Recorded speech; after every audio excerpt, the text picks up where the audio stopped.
Hello students, welcome to my channel Neha educator. तो आज हम शुरू करने वाले हैं क्लास 10th बायोलॉजी का second chapter control and coordination. बच्चों, चैप्टर बहुत इम्पॉर्टेंट है और बहुत इंटरेस्टिंग भी है। मैंने इस वीडियो में इस चैप्टर के सारे पॉइंट्स बहुत इजी वे में एक्सप्लेन किए हैं और इस वीडियो में ही आपके पूरे चैप्टर के कंप्लीट टॉपिक्स कवर किए गए हैं। तो प्लीज़ वीडियो के एंड तक बने रहिए। ये वीडियो हिंदी मीडियम और इंग्लिश मीडियम दोनों के लिए ही बहुत ज़्यादा हेल्पफुल है। तो शुरू करते हैं। Introduction to control and coordination. Stimulus external environment में होने वाला कोई भी बदलाव जिसके खिलाफ एक लिविंग ऑर्गेनिज्म रिएक्ट करता है। Example: light, heat, cold, sound, smell, touch. Response: किसी स्टिमुलस के प्रति ऑर्गेनिज्म की बॉडी जो रिएक्शन देती है। एग्जाम्पल: गरम बर्तन छूने पर हाथ पीछे खींच लेना।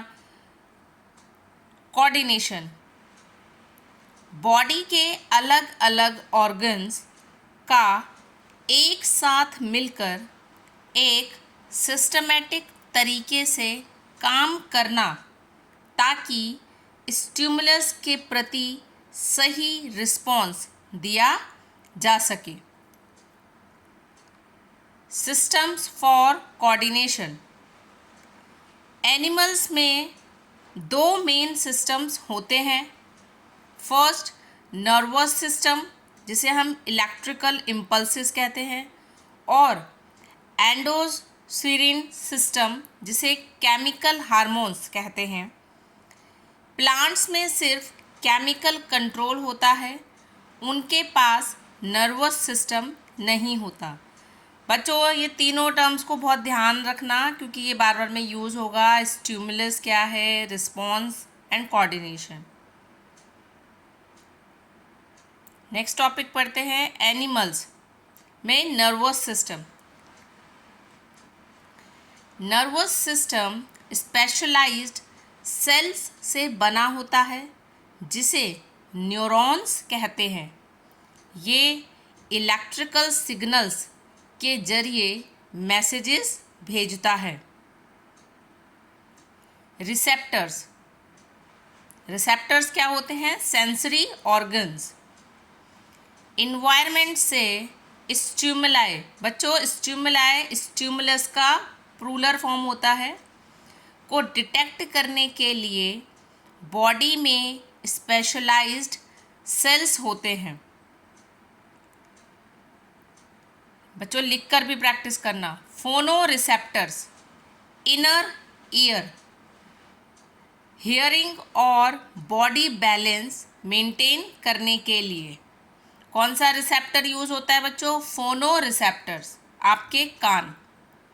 फोटो रिसेप्टर्स यानी आईज, लाइट और विजन के लिए। Thermo receptors, skin, heat, cold और टच डिटेक्ट करने के लिए।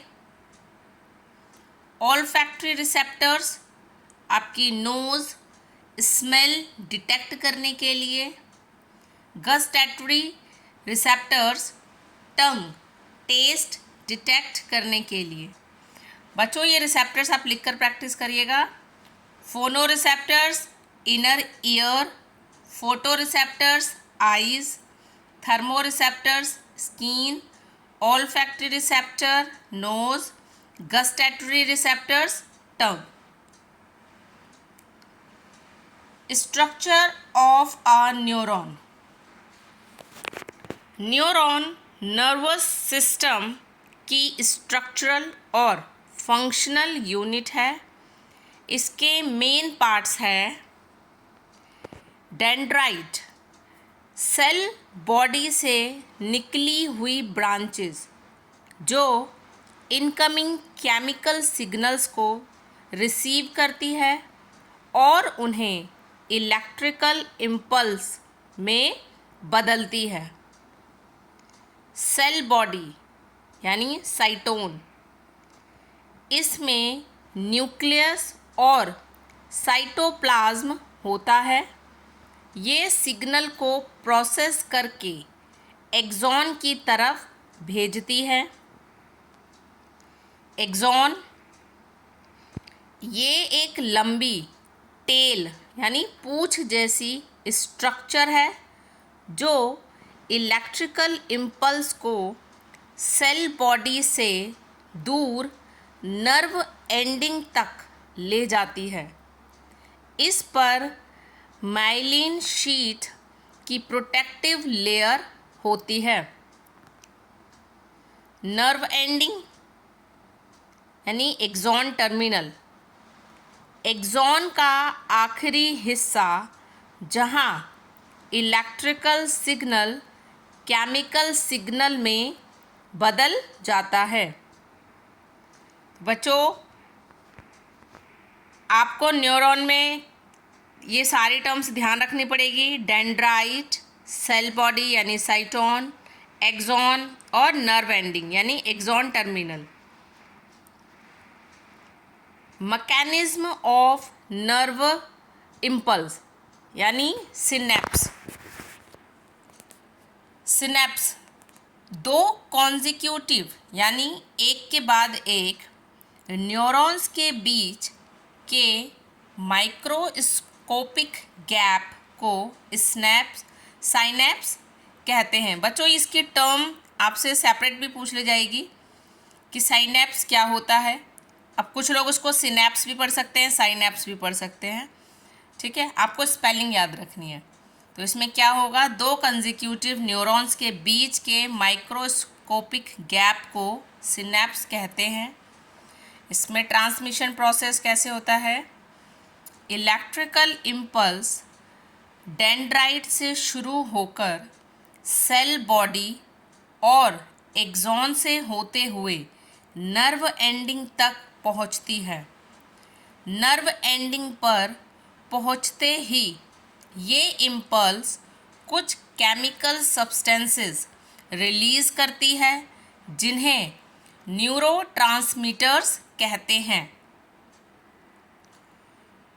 ये केमिकल्स सिनेप्स गैप को क्रॉस करते हुए और अगले न्यूरॉन के डेंड्राइट में एंटर करके फिर से एक नया इलेक्ट्रिकल इम्पल्स शुरू कर देते हैं। बच्चों, इसमें आपको ये सीक्वेंस ध्यान रखना है, नोट बना लेना। नर्व इम्पल्स हमेशा यूनी डायरेक्शनल यानी एक ही डायरेक्शन में ट्रैवल करती है। डेंड्राइट से सेल बॉडी, सेल बॉडी से एक्सॉन, एक्सॉन से नर्व एंडिंग। ठीक है, नेक्स्ट टॉपिक, रिफ्लेक्स एक्शन और रिफ्लेक्स आर्क। रिफ्लेक्स एक्शन ये एक सडन, ऑटोमेटिक और इनवॉलेंटरी रिस्पॉन्स है जो किसी डेंजरस या इमरजेंसी स्टिमुलस के खिलाफ होता है। इसमें ब्रेन का कॉन्शियस कंट्रोल यानी सोचना समझना शामिल नहीं होता ताकि बॉडी को डैमेज से बचाया जा सके। ठीक है बच्चों, इसमें क्या होता है, एकदम सडन ऑटोमेटिक रिएक्शन होता है इसके अंदर। एग्जाम्पल, किसी तेज नुकीली चीज़ पर पैर पड़ते ही पैर का अपने आप ऊपर उठ जाना, अगर आप किसी गर्म चीज़ को छू लो एकदम से हाथ पीछे कर लेना, तो ये सब किसके पार्ट है, रिफ्लेक्स एक्शन के। फिर आते हैं रिफ्लेक्स आर्क। रिफ्लेक्स एक्शन के दौरान रिसेप्टर से लेकर इफेक्टर ऑर्गन तक इम्पल्स जो रास्ता यानी पाथवे फॉलो करती है उसे रिफ्लेक्स आर्क कहते हैं। बच्चों, वर्ड्स पे ध्यान देना, रिसेप्टर, इफेक्टर, ये सब। ठीक है, ये पाथवे स्पाइनल कॉर्ड के थ्रू पूरा होता है। इसका पाथवे कंपोनेंट स्ट्रक्चर है, इसको समझते हैं। पहले स्टिमुलस यानी कुछ भी हीट या पेन हुआ, फिर रिसेप्टर यानी स्किन, फिर सेंसरी न्यूरॉन तक जाएगा, फिर उससे spinal cord, then motor neuron, then effector यानी जो मसल है वो, फिर उसके लास्ट में रिस्पॉन्स क्या होगा, हैंड विड्रॉल मतलब हाथ का पीछे होना या पैर झटकना। ठीक है बच्चों, तो ये सीक्वेंस ध्यान रखिएगा। सेंसरी न्यूरॉन क्या होता है, सेंसरी ऑर्गन यानी रिसेप्टर से मैसेज को स्पाइनल कॉर्ड तक ले जाता है। सेंसरी न्यूरॉन क्या करता है बच्चों, सेंसरी ऑर्गन से मैसेज को स्पाइनल कॉर्ड तक ले जाता है। फिर मोटर न्यूरॉन क्या है, स्पाइनल कॉर्ड से रिस्पॉन्स मैसेज को वापस इफेक्टर ऑर्गन यानी मसल तक लाता है। इफेक्टर क्या होता है, वो मसल या ग्लैंड जो मैसेज मिलने पर फाइनल एक्शन परफॉर्म करती है। ठीक है बच्चों, बच्चों ध्यान से पढ़ना, बहुत इजी लैंग्वेज में किया हुआ है, इतना टफ चैप्टर नहीं है। आप वीडियो को भी बहुत ध्यान से समझकर पढ़ेंगे तो आपको एक एक पॉइंट क्लियर हो जाएगा, और लिखकर प्रैक्टिस करिएगा थोड़ा।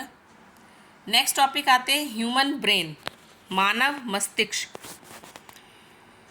ह्यूमन ब्रेन बॉडी का मेन कोऑर्डिनेटिंग और थिंकिंग सेंटर है। ये स्कल के अंदर एक बोनी बॉक्स जिसे क्रैनियम में सुरक्षित होता है। ब्रेन के चारों तरफ सेरिब्रोस्पाइनल फ्लूइड जिसे CSF सेरिब्रोस्पाइनल फ्लूइड होता है, जो इसे मैकेनिकल शॉक्स और झटकों से बचाता है। ब्रेन को 3 मेन पार्ट्स में डिवाइड किया गया है। पहला फोर ब्रेन, ये ब्रेन का सबसे बड़ा और मेन थिंकिंग पार्ट है। इसका मेन कंपोनेंट सेरेब्रम है। इसके फंक्शन क्या है, thinking, reasoning, logic, memory, learning और स्पीच को कंट्रोल करना। हियरिंग, स्मेल, साइट और टच के लिए इसमें अलग से सेंसरी एरियाज होते हैं। इसमें एक अलग सेंटर होता है जो हंगर यानी भूख को रजिस्टर करता है। तो बच्चों ये बहुत इम्पॉर्टेंट पार्ट है ब्रेन का। ठीक है, कौन सा, फोर ब्रेन। तो इसी से आप सोचते हैं, याद रखते हैं, बोलते हैं, सुनते भी है, देखते भी है, टच भी करते हैं, स्मेल। तो ये सारे सेंसरी ऑर्गन इसके अंदर होते हैं। सारी थिंकिंग, लॉजिकल, ये सब कुछ इसमें होता है। और जो हमें भूख लगती है ये भी किसके थ्रू होता है, फोर ब्रेन। ठीक है, इसका मेन कंपोनेंट क्या है इसके अंदर, सेरेब्रम। तो बच्चों ये वर्ड्स भी आपको ध्यान रखने हैं, कई बार डायरेक्ट सेरेब्रम पूछ लेगा तो सेरेब्रम में आप यही सारे टॉपिक, यही सारे फंक्शंस लिखेंगे। सेकंड पार्ट होता है इसका मिड ब्रेन। ये फोर ब्रेन और हिंट ब्रेन के बीच का लिंक है। इसका फंक्शन क्या है, ये ऑडिटरी यानी सुनने और विजुअल यानी देखने, रिफ्लेक्सेस को कंट्रोल करता है। साथ ही ये प्यूपिल, प्यूपिल क्या होती है बच्चों, आपकी आँख की जो पुतली होती है ना, के साइज़ के चेंज होने जैसे इनवॉलेंट्री एक्शंस को भी रेगुलेट करता है। इनवॉलेंट्री जो आपके कंट्रोल में नहीं होते एक्शन। ठीक है, तो उसे कौन कंट्रोल करता है, मिड ब्रेन। थर्ड आता है आपका हिंट ब्रेन। हिंट ब्रेन के बच्चों 3 मेन पार्ट्स होते हैं। पहला पोन्स, ये इनवॉलेंट्री एक्शंस जैसे ब्रीदिंग मतलब सांस लेना की रिद्म को रेगुलेट करता है। सेकेंड, सेरेब्लम, ये बॉडी के पोस्चर और बैलेंस को मेंटेन करता है। वॉलेंट्री एक्शंस की प्रिसिशंस मतलब सटीकता, मतलब बिल्कुल एक्यूरेसी को कंट्रोल करता है। एग्जाम्पल जैसे सीधी लाइन में चलना, साइकिल चलाना, पेन उठाना या लिखना। ठीक है, तो ये किसका काम है? सेरेब्लम। नेक्स्ट आता है इसमें मेड्यूला। ये सारे मेन इनवॉलेंट्री एक्शंस को कंट्रोल करता है जिन पर हमारा बस नहीं होता। Example blood pressure, salivation. Salivation क्या होता है बच्चों? मुंह में पानी आना, वॉमिटिंग और हार्ट बीट। ठीक है, तो हिंड ब्रेन में क्या है? 3 मेन पार्ट्स है। पोन्स जो कि इनवॉलेंट्री एक्शंस जैसे ब्रीथिंग की रिद्म को रेगुलेट करता है। सेरेब्लम जो कि वॉलेंट्री एक्शंस की प्रिसिशंस को कंट्रोल करता है।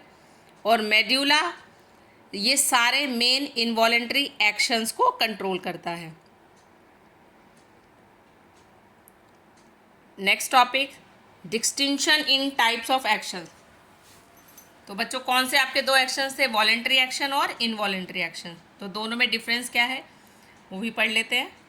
वॉलेंट्री एक्शंस, जो एक्शंस हमारी इच्छा यानी विल और सोच समझकर किए जाते हैं, इन्हें फोर ब्रेन यानी सेरेब्रम कंट्रोल करता है। एग्जाम्पल लिखना, बोलना, चलना। ठीक है बच्चों, वॉलेंट्री एक्शंस कौन कंट्रोल करता है? फोर ब्रेन जिसे हम सेरेब्रम कहते हैं। इनवॉलेंट्री एक्शंस, जो एक्शंस ऑटोमेटिक होते हैं और हमारे कंट्रोल में नहीं होते, इन्हें मिड ब्रेन और हिंड ब्रेन में भी मेन कौन है? मेड्यूला कंट्रोल करता है। ये कॉन्टिन्यूसली चलते रहते हैं। एग्जाम्पल हार्ट बीट और डाइजेशन। आपने देखा है ना, आपकी हार्ट बीट हमेशा, आप सो भी रहे हो या कुछ भी कर रहे हो, आपकी हार्ट बीट चलती रहती है। तो ये कौन कंट्रोल करता है? मेड्यूला। रिफ्लेक्स एक्शंस, तो बच्चों ये 2 तो मेन थे, वॉलेंट्री और इनवॉलेंट्री। एक इसमें रिफ्लेक्स एक्शन भी है। इनवॉलेंट्री ये भी क्या होते हैं? इनवॉलेंट्री होते हैं, पर ये इमरजेंसी या सडन स्टिमुलाई के रिस्पॉन्स में होते हैं और इनका मेन सेंटर स्पाइनल कोड होता है। रिफ्लेक्स एक्शन में हमने पढ़ा था ना, अगर हम किसी नुकीली चीज़ को छू दे एकदम से तो हमारा हाथ पीछे हो जाता है, या हमने कोई गर्म बर्तन छू लिया, हमारा हाथ पीछे हो गया, तो वो किसके थ्रू होता है? आपका रिफ्लेक्स एक्शन। ठीक है, और इसका मेन सेंटर कहाँ होता है? आपके स्पाइनल कॉर्ड में। पढ़ते हैं next topic, how muscle cells move. Nervous tissue से जब इलेक्ट्रिकल इम्पल्स मसल्स टिश्यू तक पहुंचती है तो मसल सेल्स मूव करते हैं। ठीक है बच्चों, नर्वस टिश्यू से जब इलेक्ट्रिकल इम्पल्स मसल टिश्यू तक पहुंचते हैं तो उसमें क्या होता है? मसल सेल्स मूव करती है। मसल सेल्स के पास स्पेशलाइज्ड सेल्यूलर प्रोटीन्स होते हैं। इलेक्ट्रिकल इम्पल्स मिलते ही ये प्रोटीन्स अपनी शेप और अरेंजमेंट्स बदल लेते हैं। न्यू अरेंजमेंट की वजह से मसल सेल्स कॉन्ट्रैक्ट यानी श्रिंक होते हैं, जिससे मसल्स में मूवमेंट पैदा होती है। तो बच्चों आई होप आपको यहाँ तक चैप्टर समझ में आ रहा होगा। वीडियो के एंड तक बने रहिए, आपका पूरा चैप्टर इसी सिंगल वीडियो में कंप्लीट होगा। और बच्चों चैनल को लाइक, शेयर और सब्सक्राइब ज़रूर करें। Next topic, limitations of nervous system and need for chemical communication. Electrical communication यानी नर्वस सिस्टम के 2 बड़े ड्रॉबैक्स हैं। मतलब बच्चों इलेक्ट्रिकल कम्युनिकेशन यानी नर्वस सिस्टम की 2 लिमिटेशंस हैं। फर्स्ट, इलेक्ट्रिकल इम्पल्स सिर्फ उन सेल्स तक पहुंच सकती है जो नर्वस टिश्यू से फिजिकली जुड़े होते हैं। बॉडी के हर एक सेल तक नर्व फाइबर्स नहीं पहुंच सकते। ठीक है बच्चों, तो इलेक्ट्रिकल इम्पल्स कहाँ तक? जो सिर्फ नर्व टिश्यू से फिजिकली जुड़े होंगे। दूसरी लिमिटेशन क्या है? एक बार जब एक सेल में इलेक्ट्रिकल इम्पल्स जनरेट और ट्रांसमिट हो जाती है तो सेल को नया इम्पल्स जनरेट करने से पहले अपना मैकेनिज्म रीसेट करने के लिए थोड़ा टाइम चाहिए होता है। मीन्स सेल्स कॉन्टिन्यूसली सिग्नल्स नहीं भेज सकते। ठीक है बच्चों, तो सेकेंड लिमिटेशंस क्या है कि सेल कॉन्टिन्यूसली सिग्नल्स नहीं भेज सकते, उन्हें दूसरा नया इम्पल्स जनरेट करने के लिए अपने मैकेनिज्म को रीसेट करना पड़ता है, जिसके लिए उन्हें थोड़ा टाइम चाहिए होता है। इसका सॉल्यूशन क्या है? इसलिए बॉडी में केमिकल कम्युनिकेशन यानी एंडोक्राइन सिस्टम की ज़रूरत होती है।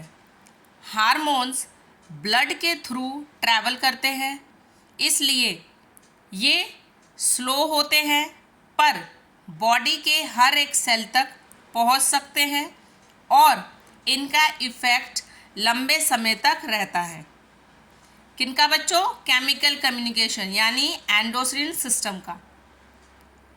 Next topic, coordination in plants.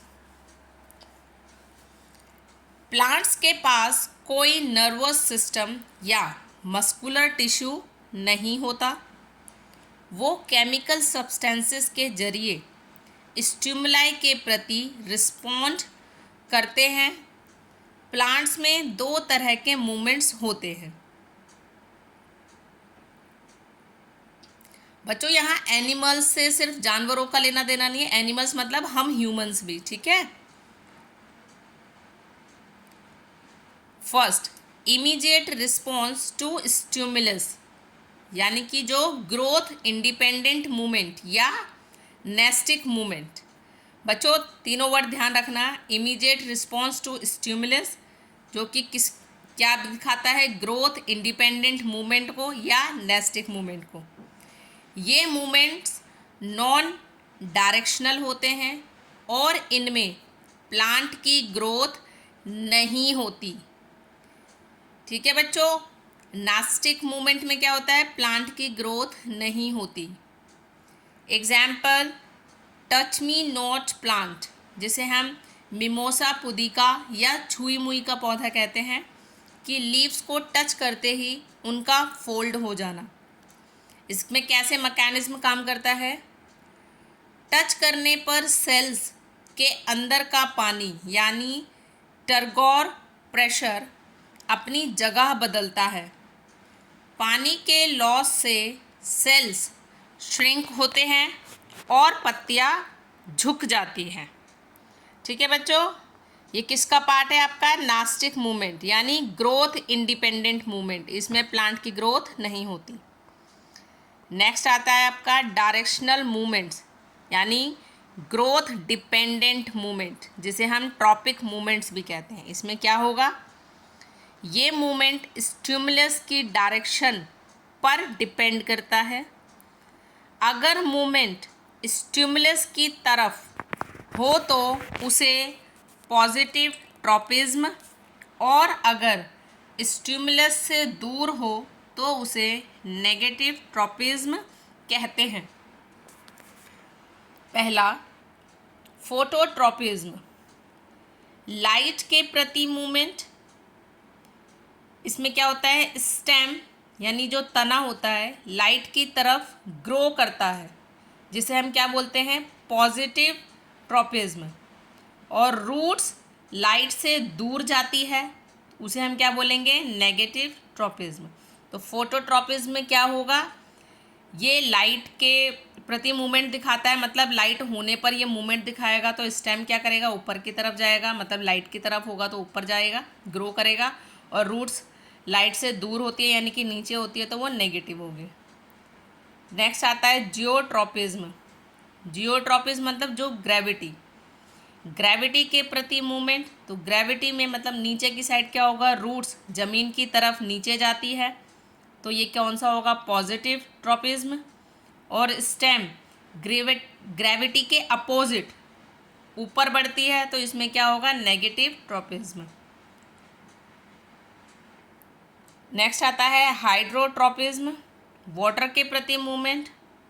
Roots पानी की तलाश में उस तरफ ग्रो करती है, तो उसको क्या बोलेंगे आप, पॉजिटिव ट्रॉपिज्म। ठीक है, क्योंकि इसमें आप पानी रूट्स में ही डालेंगे ना, तो रूट्स उसी तरफ ग्रो करती रहेगी, तो वो कौन सा होगा आपका, पॉजिटिव ट्रॉपिज्म। नेक्स्ट आता है कैमोट्रॉपिज्म, केमिकल सब्सटेंसेस के प्रति मूवमेंट।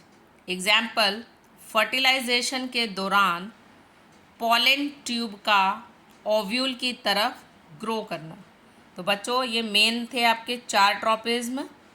फोटोट्रॉपिज्म यानी कि लाइट के प्रति मूवमेंट, जियोट्रॉपिज्म यानी ग्रेविटी के प्रति मूवमेंट, हाइड्रोट्रॉपिज्म वाटर के प्रति मूवमेंट, और कैमोट्रॉपिज्म केमिकल सब्सटेंसेस के प्रति मूवमेंट। बच्चों ये छोटे छोटे टॉपिक्स हैं, ये 1 मार्क्स में भी आ सकते हैं, तो प्लीज़ इनको लिखकर प्रैक्टिस कीजिएगा। नेक्स्ट टॉपिक प्लांट हार्मोन्स, जिसे हम फाइटो हार्मोन्स कहते हैं।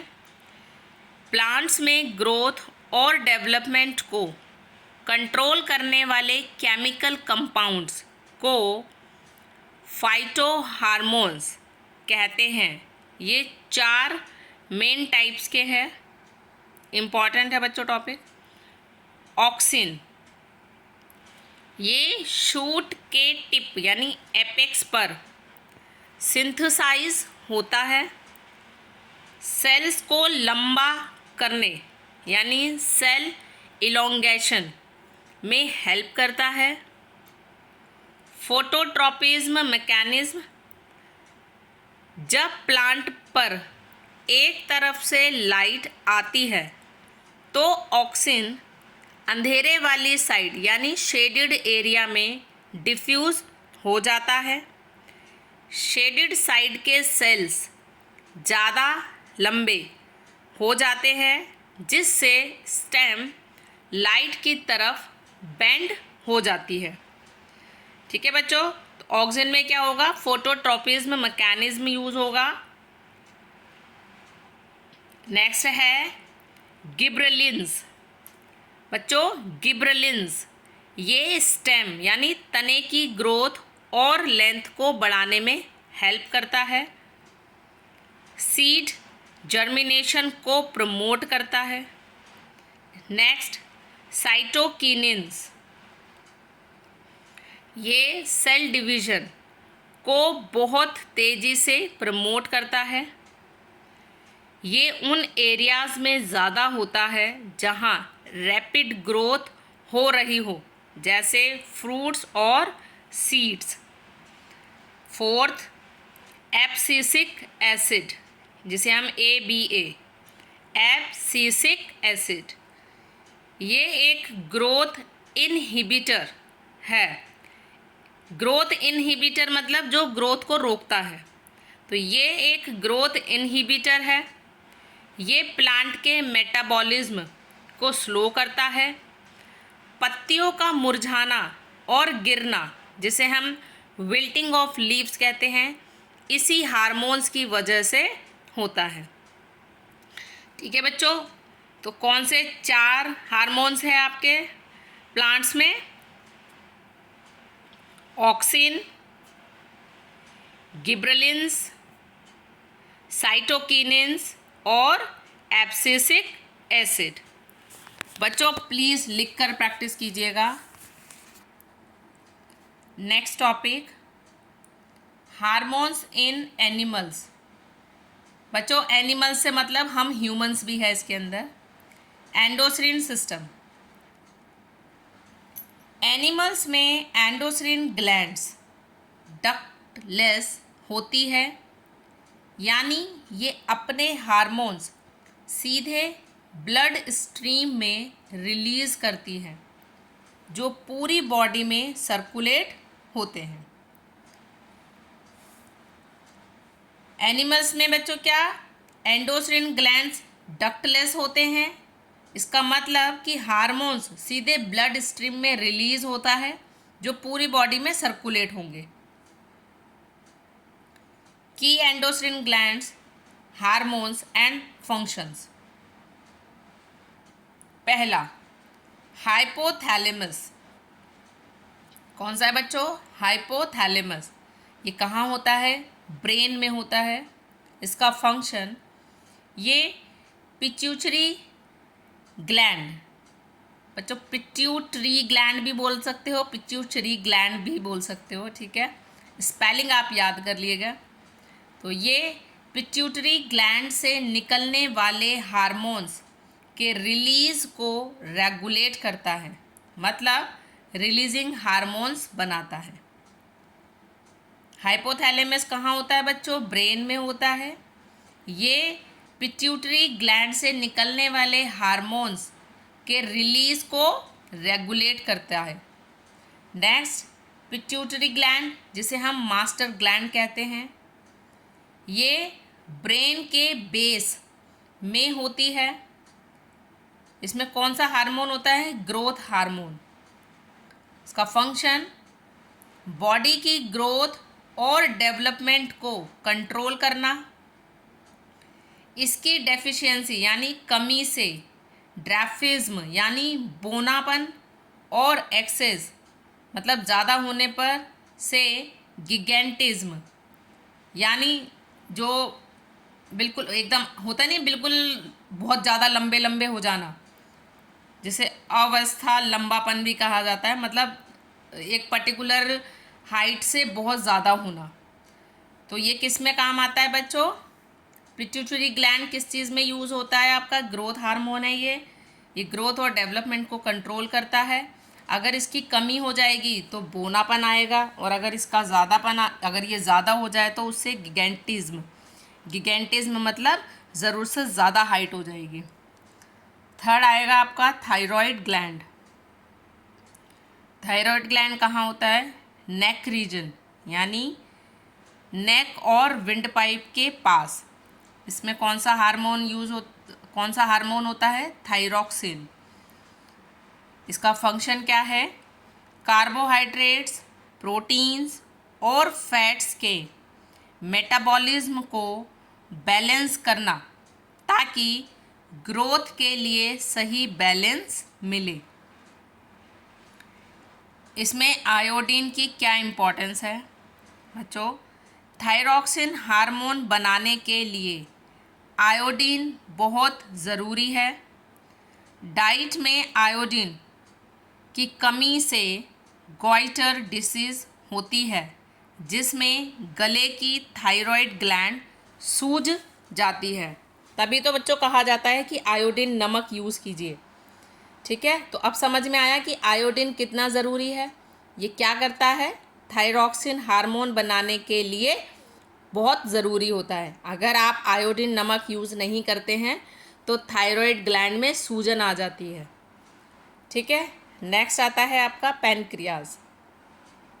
पैनक्रियाज कहाँ होता है, स्टमक के ठीक नीचे। Hormone insulin. इसका फंक्शन ब्लड में ग्लूकोज यानी शुगर के लेवल को रेगुलेट या मेंटेन करना। अगर इंसुलिन सही मात्रा में ना बने तो ब्लड शुगर लेवल बढ़ जाता है जिसे डायबिटीज़ बीमारी कहते हैं, ठीक है बच्चों। तो डायबिटीज़ के लिए कौन सा ग्लैंड ज़रूरी है, मतलब कौन सा हार्मोन, इंसुलिन, जो कि कहाँ होता है, पैनक्रियाज में। नेक्स्ट आता है आपका एड्रेनल ग्लैंड। ये कहाँ होता है, दोनों किडनीज के ऊपर एक एक जोड़ी, मतलब 1 पेयर होते हैं इसके हर एक किडनी के ऊपर। इसमें कौन सा हार्मोन होता है, एड्रेनलाइन यानी इमरजेंसी या फाइट और फ्लाइट हार्मोन, ठीक है। एड्रेनलाइन। इसके फंक्शन क्या है? इमरजेंसी सिचुएशन जैसे डर, गुस्सा, स्ट्रेस, ये आने पर ये रिलीज़ होता है। ये हार्ट बीट बढ़ा देता है, ब्रीदिंग रेट तेज कर देता है और ब्लड सप्लाई को मसल्स की तरफ डाइवर्ट करता है ताकि बॉडी सिचुएशन से लड़ने के लिए तैयार हो सके। ठीक है बच्चों, तो ये कौन कंट्रोल करता है? आपका एड्रेनल ग्लैंड। नेक्स्ट है टेस्टिस। टेस्टिस ये मेनली मेल्स में होते हैं। कहाँ होते हैं? स्क्रोटम में। इसका मेन हार्मोन क्या है? टेस्ट्रोन। फंक्शन मेल रिप्रोडक्टिव ऑर्गन्स का डेवलपमेंट करना और पुबर्टी के सेकेंडरी सेक्सुअल कैरेक्टर्स जैसे दाढ़ी मूंछ आ जाना, आवाज़ भारी होना को कंट्रोल करना। ठीक है बच्चों, तो मेल प्रोडक्टिव ऑर्गन्स का डेवलपमेंट कहाँ होता है? कौन से हार्मोन से होता है? टेस्ट्रोन। बच्चों ये 1 मार्क में क्वेश्चन पूछ लिए जाते हैं, इसलिए इसको बहुत ध्यान से पढ़ना है, इसलिए इसको बहुत इजी तरीके से बनाया गया है। 7th है ओवरीज। ये मेनली फीमेल्स में होती है। कहाँ होता है? लोअर एब्डोमिनल कैविटी में। इसमें मेन हार्मोन क्या है? एस्ट्रोजन और प्रोजेस्टेरोन। कौन से 2 हार्मोन है बच्चों? एस्ट्रोजन और प्रोजेस्टेरोन। इसका मेन फंक्शन क्या है? फीमेल रिप्रोडक्टिव ऑर्गन्स का डेवलपमेंट, सेकेंडरी सेक्सुअल कैरेक्टर्स जैसे आवाज़ पतली होना, मेमोरी ग्लैंड्स डेवलप्ड होना और मेंस्ट्रुअल साइकिल को रेगुलेट करना। ठीक है बच्चों, तो प्लीज़ ये वाला टॉपिक बहुत इम्पॉर्टेंट है, ये ध्यान रखिएगा कि जो ह्यूमंस या एनिमल्स में जो हार्मोन्स होते हैं कौन कौन से हैं? हाइपोथैलेमस। ठीक है बच्चों, ये क्या करता है? पिट्यूटरी ग्लैंड से निकलने वाले हार्मोन्स को रेगुलेट करता है। सेकंड क्या है? पिट्यूटरी ग्लैंड, जिसे हम मास्टर ग्लैंड कहते हैं। ये किसके लिए ज़रूरी है? हार्मोन ग्रोथ होता है, ये मतलब ये ग्रोथ हार्मोन होता है, ग्रोथ के लिए ज़रूरी है। थर्ड थायराइड ग्लैंड, इसमें कौन सा हार्मोन होता है बच्चों? थायरॉक्सिन। नेक्स्ट पैनक्रियाज, इसमें कौन सा हार्मोन होता है? इंसुलिन, जो कि ब्लड शुगर लेवल को कंट्रोल करता है।